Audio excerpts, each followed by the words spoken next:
Amén. Amén. Primera de Crónicas, capítulo 4, versículo 9. Y por ser palabra de Dios, leemos en el nombre del Padre, del Hijo y del Espíritu Santo. Amén. En el nombre del Padre, del Hijo y del Espíritu Santo. Amén. Y Jabe fue más ilustre que sus hermanos, el cual su madre llamó Jabes, diciendo: por cuanto lo di a luz en dolor. Invocó Jabe al Dios de Israel, diciendo: oh, si me diere bendición y ensanchare mi territorio, y si tu mano estuviera conmigo y me librare del mal, para que no me dañe. Y le otorgó Dios lo que pidió. Amén y amén. Levante su mano. Padre, te damos gracias en esta noche, Padre. Gracias por tu palabra. Tus palabras son poderosas. Tu palabra, Dios, son benditas, Dios. Señor, en el nombre poderoso de Jesús de Nazaret, Dios bendiga a nuestro hermano Nehemías Martínez. Que Dios te bendiga, guerrero. El pianista puede quedarse ahí. Gloria a Dios. Aleluya. Puede sentarse en esta noche. Alabanza al nombre de Cristo. Nombre de Cristo.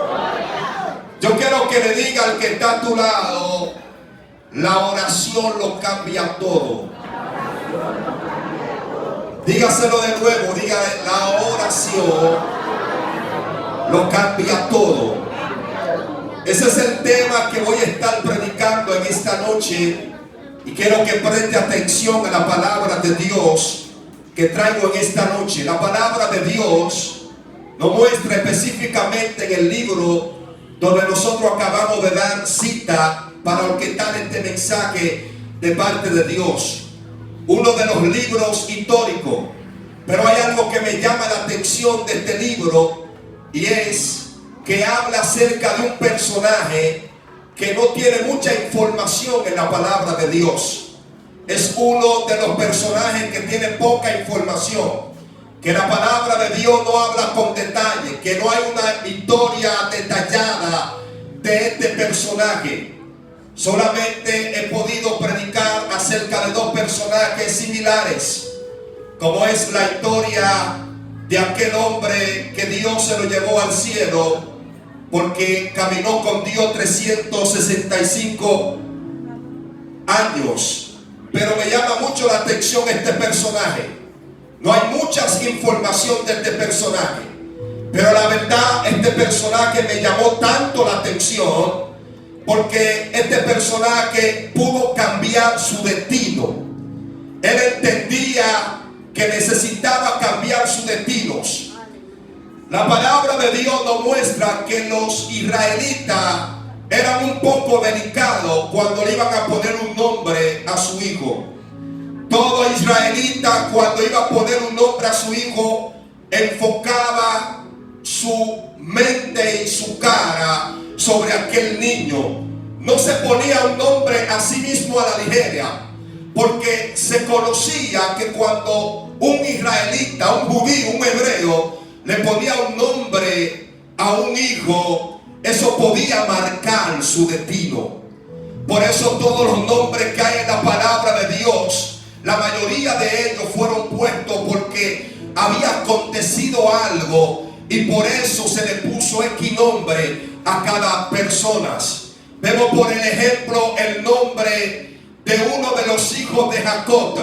Había acontecido algo, estaban caminando rumbo a Betel, y la palabra de Dios enseña que Raquel, la esposa de Jacob, estaba encinta y caminando rumbo a aquel lugar donde aquel Jacob había tenido un encuentro con Dios. Aquella mujer se le ocurre a dar a luz, y la palabra de Dios enseña que cuando ella dio a luz, cuando el alma salió de ella, refiriéndose al niño, aquellas panteras que se habían encargado para que ella diera luz, empezaron a ponerle el nombre a aquel niño. Después que ella dio a luz a aquel niño, especialmente ella expiró, murió.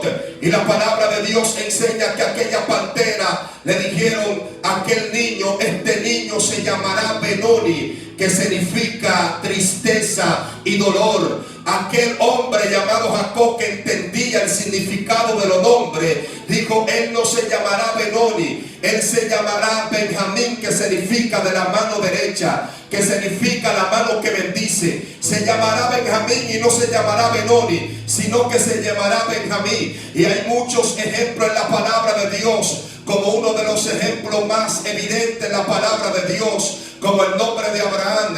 La palabra enseña de que se llamaba Abraham primeramente, que significa padre elevado, y significaba también estrecho. Y por esa razón Dios en un momento determinado le cambia el nombre a Abraham, que significa padre de muchedumbres. Y a su propia esposa, que se llamaba Saraite, que significa princesa, pero le puso Sara, que significa princesa también. Y tantos nombres que hay en la palabra de Dios, que fueron puestos por un suceso, y aquellos nombres marcaban un destino. Y fue lo que pasó con este joven, fue lo que pasó con este muchacho. La palabra enseña de que su madre le dio a luz en dolor, pero hay algo muy profundo aquí, porque dice: su madre le dio a luz en dolor. Si usted se va a la palabra de Dios en Génesis capítulo 3 versículo 16, era normal que una mujer dé a luz en dolor. ¿A qué es lo que se te quiere referir el escritor cuando habla y dice: y ella dio a luz en dolor? Hay algo un poquito como más profundo ahí, cuando dice: y ella dio a luz en dolor, y por eso le puso Jabe, que significa dolor. O hay otra traducción que significa gran dolor. Eso es lo que significa el nombre de Jabes. ¿Y por qué la palabra de Dios solamente resume y dice que ella le dio a luz en dolor, y por eso le puso Jabe? Si era normal que la mujer diera a luz en dolor. Leyendo algunos comentarios, leyendo algunas referencias de escritores, de personas que estudian la palabra, de teólogos, de eruditos, lo que se quiso referir el escritor es de que Jabes tuvo dificultad para nacer, y que al haber nacido también la madre de Jabe tuvo mucha dificultad,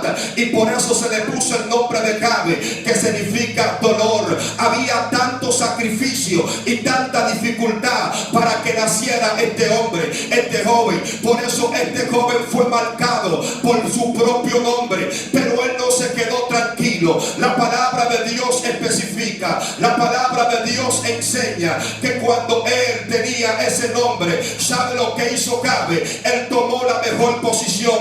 ¿Cuál es la mejor posición?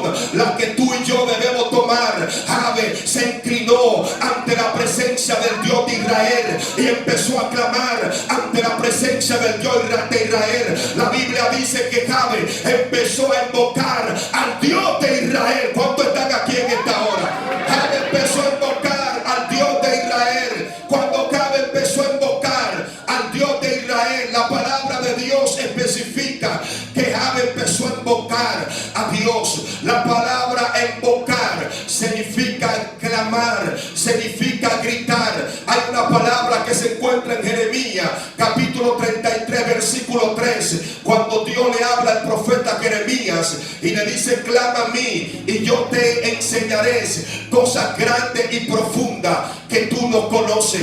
En la palabra de Dios vemos personajes que empezaron a cambiar de manera drástica. La presencia de Dios vino sobre aquellos personajes porque ellos empezaron a orar. Si usted se va a Éxodo capítulo 2, encontramos ahí específicamente en el versículo 25 que cuando los hijos de Israel empezaron a cambiar la queja mansa y empezaron a adorar y a clamar con gemido intensivo, la Biblia enseña que Dios miró desde los cielos y se acordó de los hijos de Israel y del pacto que había hecho con Abraham, con Isaac y con Jacob. Y la Biblia dice que Dios se había acordado de los hijos de Israel y por eso le envió un libertador. En la palabra de Dios vemos gente que cuando clamaron, algo empezó a suceder con aquellas personas. La palabra enseña que hubo una mujer que cuando empezó empezó a clamar y no empezó a hacerle caso a otra que la injuriaba, llamada Penina. Alcán empezó a clamar a Dios. Ana empezó a clamar a Dios. Cuando empezó a clamar a Dios, la Biblia enseña que clamando a Dios, Dios le dio un profeta, y ese profeta era Samuel, un profeta fino. Y por eso en esta hora yo vengo a hablarle a jóvenes que están frente a mí, jóvenes que han tenido mucha tentación. Hay que seguir clamando, hay que seguir orando, hay que seguir intercediendo, hay que seguir buscando el rostro de Dios. Hay que seguir clamando. No nos podemos detener de clamar. Hay que seguir intercediendo.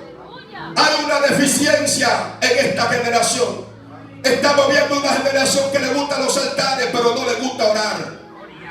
Le gusta exhibirse, pero no le gusta orar. Y estamos viendo un modelo muy feo acerca de la búsqueda de Dios.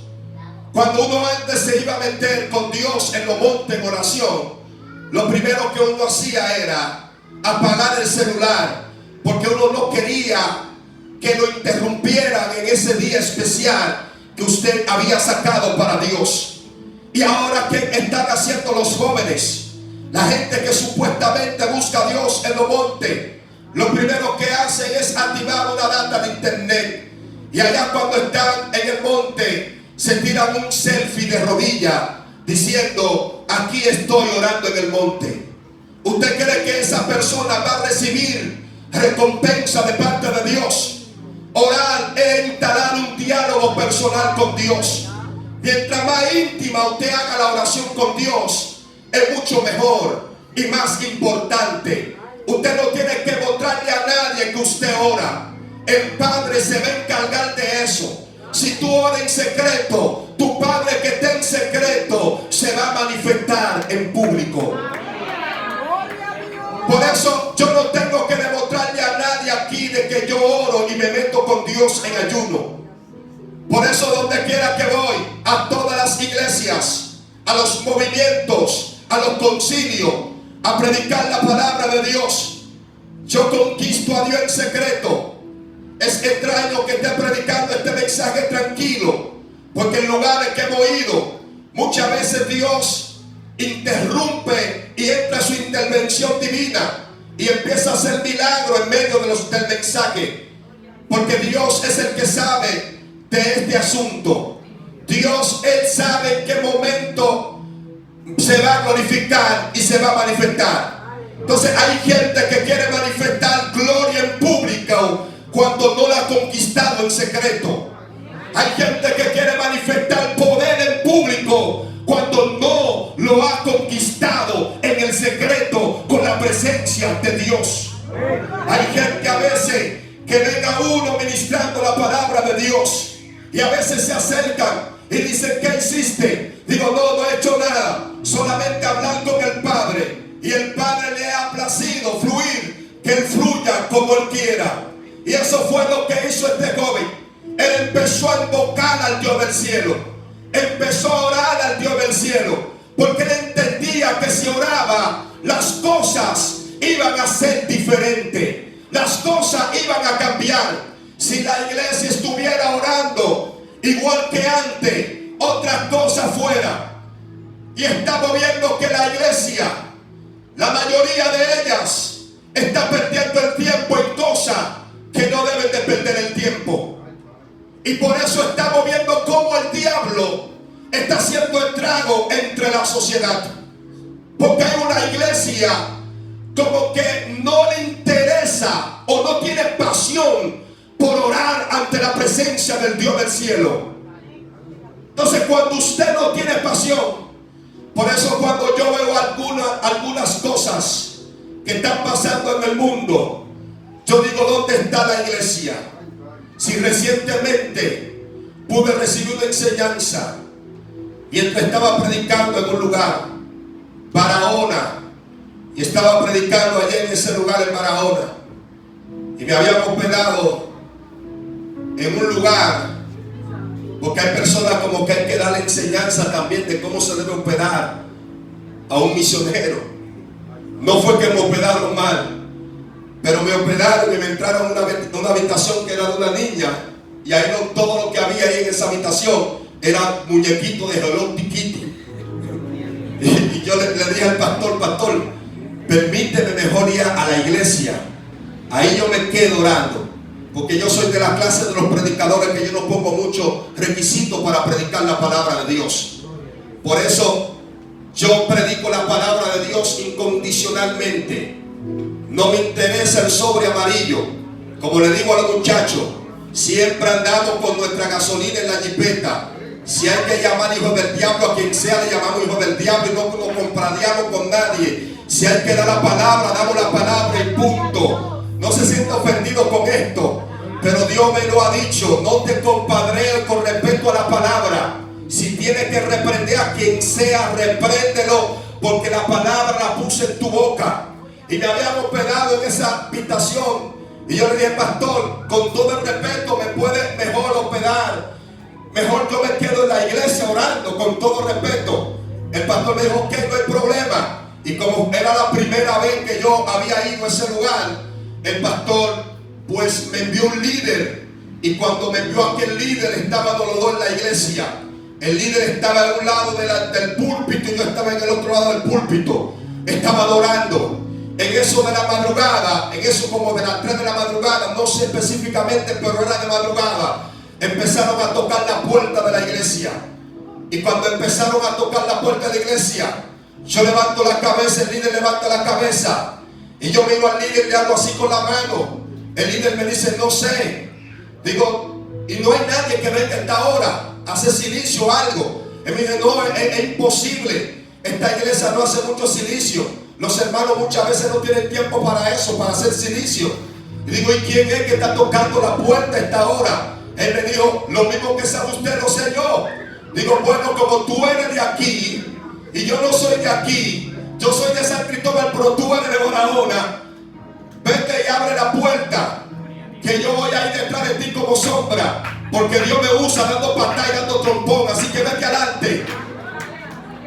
Y él iba adelante caminando y yo iba atrás de él, ¿saben? Con miedo, pero iba detrás de él. Y cuando iba detrás de él, iba orando, Señor, que no sea nada grave, que sea algo sencillo, que no sea nada grave. Y cuando él iba caminando, que abrió la puerta un poquito, y luego cogió confianza y abrió la puerta, y era un oficial del orden, un policía.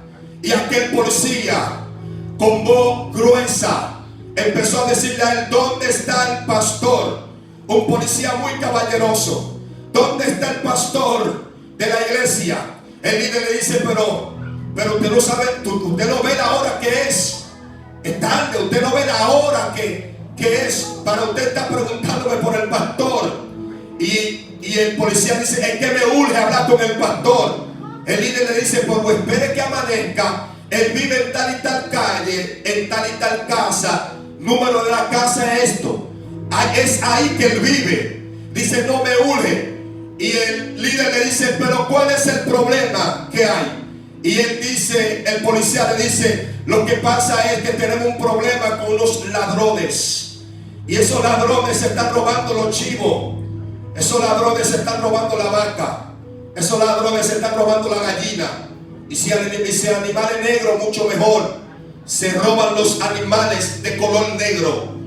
Y el líder le dijo, pero eso no es problema de nosotros. Para eso están ustedes. Y ustedes son muchos. Y yo abrí la ventana de la iglesia. Y habían como 7 o 5 camionetas llenas de policía. Dijo, ustedes son muchos. Ustedes pueden agarrar a esos ladrones. Para eso están ustedes. El policía parece que era descarriado. El policía dijo, no, es que el problema es que los ladrones que se están robando esos animales no son comunes. Son ladrones que tienen una fuerza que no es de este mundo, una fuerza sobrenatural. Son brujos los que se están robando los animales. Y ustedes tienen algo que los policías no tenemos. Ustedes tienen que cuando claman a Dios hay algo que le llaman unción. Y esa unción detiene esos brujos y esos diablos, esos demonios. Y cuando yo escuché eso, digo, wow, qué poderoso esto. Porque el policía estaba reconociendo la autoridad que tiene la iglesia cuando se mete con Dios. El policía estaba reconociendo la autoridad que tiene la iglesia cuando la iglesia ora. Cuando nosotros oramos, el diablo no hace lo que le da la gana. Por eso necesitamos levantar guerreros y guerreras de oración. Gente que clame a Dios, gente que ore a Dios. Los mayores avivamientos que se pueden enumerar, el libro de los avivamientos tenía un libro en un tiempo atrás que le llamaban los generales de Dios. Y esos libros no mencionan a aquellos generales que hablaban mucho, pasaban horas ante la presencia de Dios, orando a Dios. Hubo un general que me llamó tanto la atención, llamado Evan Robert. Es el libro que pude leer y pude leer un poquito de él. Él oraba perseverantemente a una hora, y la oración que hacía este joven era: Señor, cierra la puerta del infierno por un año para que los demonios no se muevan. Y donde quiera que este hombre iba a predicar, ocurrían milagros extraordinarios. El poder de Dios estaba sobre aquel hombre. Por eso cuando oramos permanentemente, el poder, la gloria de Dios, la unción de Dios nos va a arropar. Necesitamos orar más, porque cuando oramos más tendremos más dirección con respecto a la palabra de Dios. Alaba a Dios y puede que hay que orar más, hay que interceder más, hay que clamar más. Este es el tiempo que debemos orar más. Los jóvenes en este tiempo no están orando. Hay muchos que no están orando. Hay como un desespero en muchos jóvenes. En el tiempo que yo iba a orar para que Dios me dé esposa, uno tenía que orar para que Dios confirmara cuál era la esposa. Ahora no se está haciendo así. Los jóvenes no quieren orar. Los jóvenes quieren esposa, pero la buscan por WhatsApp, la buscan por Facebook. Así que ellos quieren esposa. Antes no era así. Antes, cuando uno iba a buscar una esposa, era en el altar, orándole a Dios en el altar por esa esposa. Señor, que sea una sierva que te ame a ti más que todas las cosas. Que sea un siervo que te ame a ti más que todas las cosas. Como un jovencito de 14 años y que pidiéndole novia a Dios. Oiga eso. Un jovencito de 14 años, Dios, dame novia. Una jovencita de 13 años, Dios, yo quiero un novio. Un novio que quiero, Dios. Como dice el amiguito mío, ¿qué novio Dios te va a dar? ¿Ah? Un jalón de cabello que Dios te va a dar. Entonces, jovencitos que son unos mantenidos en su casa y le están pidiendo a Dios esposa. Jovencitos que no estudian, que pasan para arriba y para abajo, dando esquina y quieren novia. Yo como pastor no me atrevería a comprometer un jovencito que tenga 16 años. Un jovencito que tenga 13, 14 años, no lo comprometo. Porque ahí no va a haber firmeza en eso. Y la jovencita y los jovencitos necesitan cuidarse. Usted necesita llenarse de Dios. Si usted solo, humanamente, tiene guerra, imagínese cuando usted se comprometa. La guerra va a ser mayor. La batalla va a ser mayor. Por eso un jovencito que tenga 14, 15 y 16 años y que es un mantenido en la casa, no le puede pedir a Dios novia. De una alabanza para que me entre un poquito de fuego. Los jovencitos se pusieron serios. Escúcheme tranquilo. jovencita de 16 años que le está pidiendo a Dios novia, por lo de que se levanta, lo que agarra es la tablet y el celular, que no sabe hacer ni unos fritos con salami. Y así tú quieres novia, que no sabe imprimir un suape. Y así tú quieres novia. ¿Ah? Lo de Dios es un orden. Dios no va a permitir que si tú tienes una responsabilidad y cumplir con una responsabilidad seria, Dios no te va a entregar una responsabilidad a ese nivel. Las jovencitas que tienen 17, 18 años necesitan cuidarse. No se queme con todo el mundo, porque hay jovencitos que se presentan con una hoy y mañana vienen con otra. Usted no puede quemarse.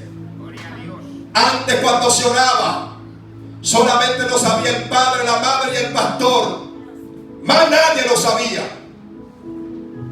Pero hay jovencitos que hasta orando se besan.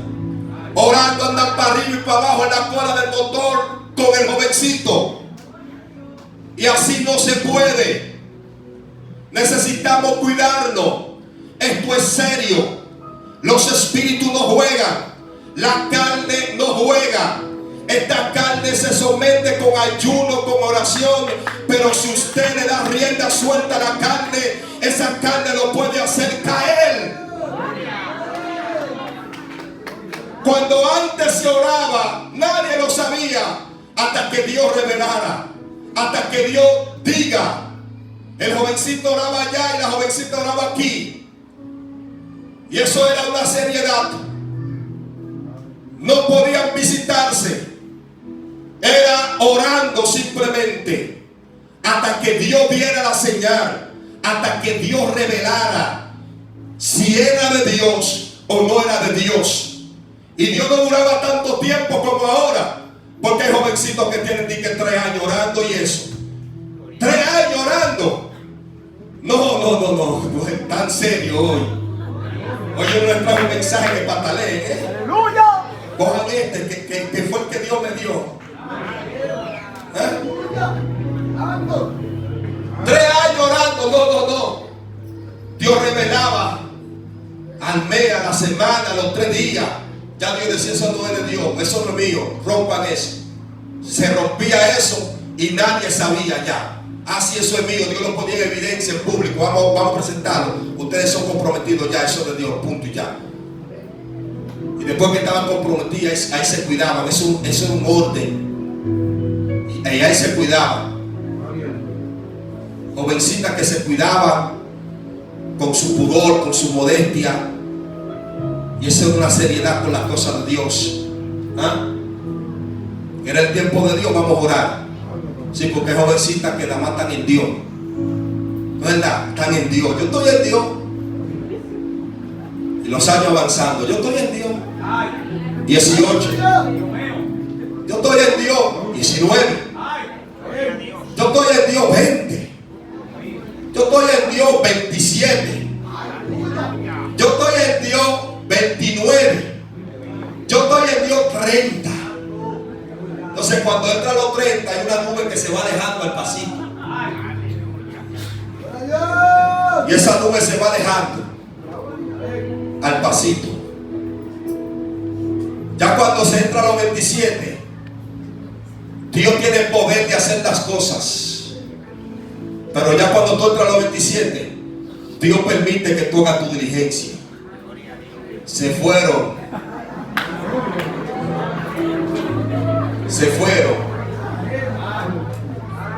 Sí, porque van apareciendo los jovencitos y la que está en Dios dice, no, estoy en Dios. Y va el otro, no, que yo estoy en Dios, Y la Biblia dice que hagamos una cosa sin dejar de hacer la otra. Entonces tenemos una amiga que es así, que ella estaba en Dios. Cada vez que se le presentaba a uno, ella iba donde un profeta allá en la capital, donde una profetisa. Y la profetisa le decía, no, eso no es ahora, sigue en Dios. 37, 39, 40, 45, 55, 58. Ahí está todavía en Dios.